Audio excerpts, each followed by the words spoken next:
আসসালামু আলাইকুম। কি অবস্থা তোমাদের সবার? আশা করি সবাই ভালো আছো।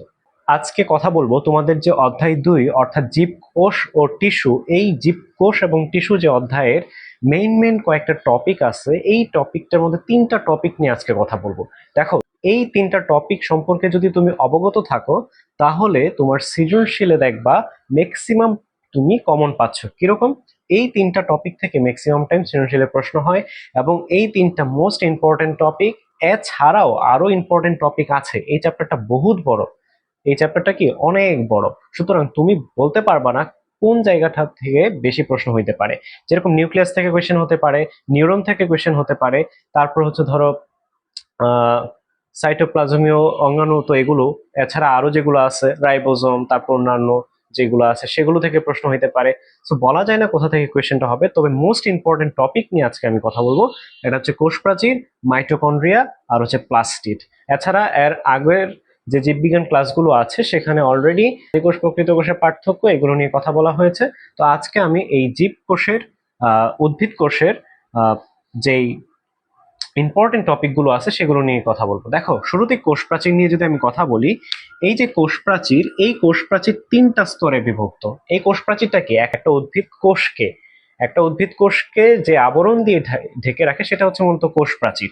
এই যে কোষ প্রাচীর, এটা 3টা ভাগে বিভক্ত। একটা হচ্ছে কি মধ্য পর্দা, একটা কি মধ্য পর্দা, 2 নাম্বার হচ্ছে কি প্রাথমিক পর্দা, তারপর 3 নাম্বার হচ্ছে সেকেন্ডারি পর্দা বা গৌণ প্রাচীর বলে। এখন কথা হচ্ছে এই যে মধ্য পর্দা, এটার কাজ কি বা এটার মধ্যে কি কি উপাদান থাকে সেগুলো জানতে হবে। প্রাথমিক পর্দার কি কি উপাদান আছে এবং সেকেন্ডারি পর্দার কি কি উপাদান আছে এবং কাজ কি সেটা একটু জানতে হবে তোমাদের। খেয়াল করো, এই যে এই কোষ প্রাচীর, এই কোষ প্রাচীরের কাজ হচ্ছে কয়েকটা। একটা হচ্ছে সেই কোষকে দৃঢ়তা প্রদান করে এবং কোষকে একটা আবরণ দিয়ে সে ঢেকে রাখে, একটা কোষ থেকে আরেকটা কোষকে সে আলাদা করে। ঠিক আছে, এটা হচ্ছে তার কোষ প্রাচীরের প্রধান কাজ। এবং এই যে কোষ প্রাচীরের যে প্রধান উপাদান, এই উপাদানটা হচ্ছে মূলত সেলুলোজ। কি? সেলুলোজ। কোষ প্রাচীরের প্রধান উপাদান কি? সেলুলোজ।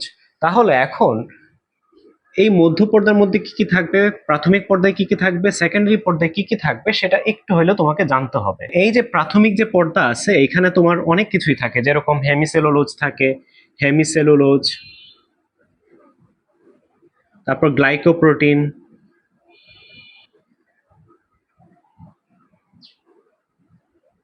আর হচ্ছে পেকটিন। এখন এই যে মধ্যপর্দা, এইটা মূলত কি মাঝখানেই থাকে। একটা কোষ প্রাচীরের মাঝখানে যে ইয়াটা থাকে স্তর, সেটাকে আমরা বলি মধ্যপর্দা। সেটাকে আমরা কি বলি? মধ্যপর্দা বলি। এই মধ্যপর্দা হচ্ছে কি তোমার এই সেকেন্ডারি এবং প্রাথমিক প্রাচীরকে কি শক্ত করে ধরে রাখে। এই যে মধ্যপর্দা, এটা হচ্ছে পেকটিক অ্যাসিডে, মানে প্রচুর পরিমাণে পেকটিক অ্যাসিড এখানে পাওয়া যায়। এই পেকটিক অ্যাসিড থেকে বিভিন্ন রাসায়নিক দ্রব্য জমা হতে হতে একটা সময় কি সেকেন্ডারি পর্দা তৈরি করে। সুতরাং তুমি বুঝতেছো এই যে কোষ প্রাচীর, এর কি কি কাজ এবং এর মধ্যে কি কি উপাদান আছে। সেলুলোজ আছে এবং মানে মেইন যে উপাদান সেটা হচ্ছে মূলত সেলুলোজ। এখন এই ছিল কোষ প্রাচীরের পড়াশোনা। খুব বেশি কোষ প্রাচীরের পড়াশোনা নাই, তবে মাইটোকন্ড্রিয়া এবং প্লাস্টিডের মোটামুটি ভালো পড়া আছে। দেখো, এই যে মাইটোকন্ড্রিয়া, এই মাইটোকন্ড্রিয়া নিয়ে যদি আমি একটু কথা বলি, মাইটোকন্ড্রিয়া, এই মাইটোকন্ড্রিয়ার মধ্যে কয়েকটা জিনিস তোমাকে জানতে হবে। প্রথমত, এই মাইটোকন্ড্রিয়া হচ্ছে কি কোষের পাওয়ার হাউস। কেন কোষের পাওয়ার হাউস বলা হয়? কারণ এখানে মাইটোকন্ড্রিয়া হচ্ছে মূলত কি করে? শক্তি উৎপাদন করে। কোষের পাওয়ার হাউস কেন বলা হয়? সে শক্তি উৎপাদন করে, উৎপাদন করে। এবং এই যে মাইটোকন্ড্রিয়া, মাইটোকন্ড্রিয়ার মধ্যে কি কি হয়? মূলত দুইটা শ্বসনের দুইটা প্রধান প্রধান এখানে সম্পন্ন হয়। যেরকম একটা হচ্ছে ক্রেবস চক্র, আর একটা হচ্ছে তোমার ইলেকট্রন ট্রান্সপোর্ট সিস্টেম। এই দুইটা শ্বসন প্রক্রিয়া এখানে সম্পন্ন হয় এবং এই যে ক্রেবস চক্রে সবচাইতে বেশি শক্তি উৎপন্ন হয়। সবচেয়ে বেশি শক্তি কোথায় উৎপন্ন হয়? এই ক্রেবস চক্রে সবচেয়ে বেশি শক্তি উৎপন্ন হয়, এই ক্রেবস চক্রে। এবং মনে রাখবা এই মাইটোকন্ড্রিয়ার মধ্যে পাওয়া যায় ম্যাট্রিক্স। কি পাওয়া যায়? ম্যাট্রিক্স, এবং এই মাইটোকন্ড্রিয়ার মধ্যে ভিতরের দিকে দেখবা ভাঁজ ভাঁজ কিছু অংশ আছে। এই ভাঁজ ভাঁজ অংশগুলোকে আমরা বলি ক্রিস্টি। কি বলি? ক্রিস্টি। এগুলোকে কি বলি আমরা? ক্রিস্টি। এমসিকিউতে আসতে পারে যে মাইটোকন্ড্রিয়ার ভিতরে যে ভাঁজ যুক্ত অংশগুলো আছে সেগুলোকে কি বলে, সেটাকে বলে ক্রিস্টি। এরপর ম্যাট্রিক্স কোথায় পাওয়া যায়? ম্যাট্রিক্স পাওয়া যায় মাইটোকন্ড্রিয়ায়। এরপর শক্তি উৎপাদন করে কে? মাইটোকন্ড্রিয়া। এরপর কোষের পাওয়ার হাউস কাকে বলা হয়? কোষের শক্তি ঘর কাকে বলা হয়? এই মাইটোকন্ড্রিয়াকে বলা হয়।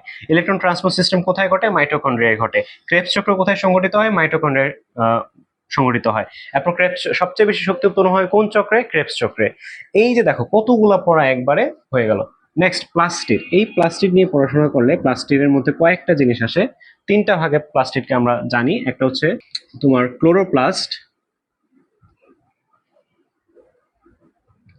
তারপর হচ্ছে ক্রোমোপ্লাস্ট,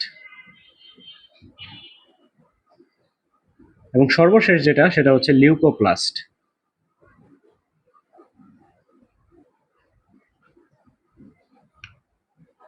এই যে ক্লোরোপ্লাস্ট, এই ক্লোরোপ্লাস্টের বর্ণটা হচ্ছে সবুজ, অর্থাৎ সে কি করে? সবুজ বর্ণ ধারণ করাতে সহযোগিতা করে। উদ্ভিদের সবুজ পাতা, তারপর সবকিছু কি ক্লোরোপ্লাস্টের মাধ্যমে হয়ে থাকে।